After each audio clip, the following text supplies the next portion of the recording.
আসসালামু আলাইকুম, welcome to জেস্ট life. আজকে নিয়ে আসলাম পাউরুটি দিয়ে নরম তুলতুলে একটা মজার রেসিপি, ব্রেড মালাই রোল।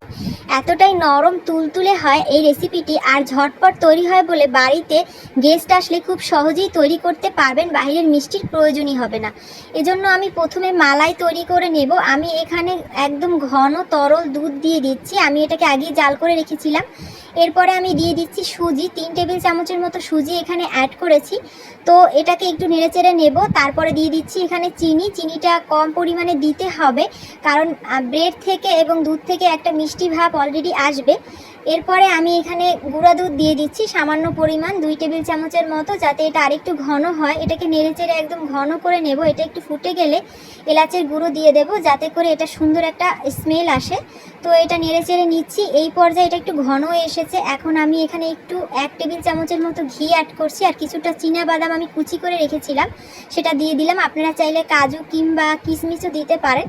তো এরপরে আমি এটাকে একদম ঘন করে নিয়েছি। এটা দেখুন অলমোস্ট হয়ে গিয়েছে, এটা একদমই ডান। তো আমি এটাকে রেখে দেব, এটা ঠান্ডা করে নিব। এপাশে আমি একটা দুধের শিরা তৈরি করে নেব। এজন্য আমি এখানে দুধ দিয়ে দিয়েছি, তরল দুধ, সামান্য একটু চিনি দিয়েছি, আর দিয়েছি এলাচের গুঁড়ো।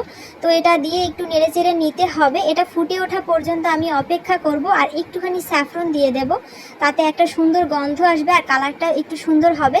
তো এটা ফুটে গেলেই আমি এটাকে নামিয়ে নেব। আর এপাশে আমি ব্রেডগুলোকে তৈরি করে নিচ্ছি। ব্রেডগুলো একদম নরম নিতে হবে, ফ্রেশ ব্রেড নিলেই সব থেকে ভালো হবে, নাহলে এটা ফোল্ড করলে কিন্তু ভেঙে যাবে। আমি একটা বেলনের সাহায্যে এটাকে একটু প্রেস করে বেলে নিচ্ছি, যাতে করে এটা অনেক সুন্দরভাবে ফোল্ড করা যায়। তো আমি পাশের যে সাইডের অংশটা আছে সেটা চাকু দিয়ে ফেলে দেব। এটাকে ফেলে দিলে অনেক সুন্দর হবে ফোল্ড করতে, আর খেতেও মজা হবে। তো আমি যে মালাইটা তৈরি করেছিলাম সেটা আমি হাতের সাহায্যে এভাবে ফোল্ড করে নিচ্ছি এই ব্রেডের মধ্যে দিয়ে। বাকিগুলো আমি এভাবেই তৈরি করে নেব। আশা করি আপনারা ভিডিওটি দেখে বুঝতে পারছেন আমি কিভাবে এটাকে ফোল্ড করে নিচ্ছি। এটাকে খুব সাবধানে ফোল্ড করতে হবে যেন ভেঙে না যায়।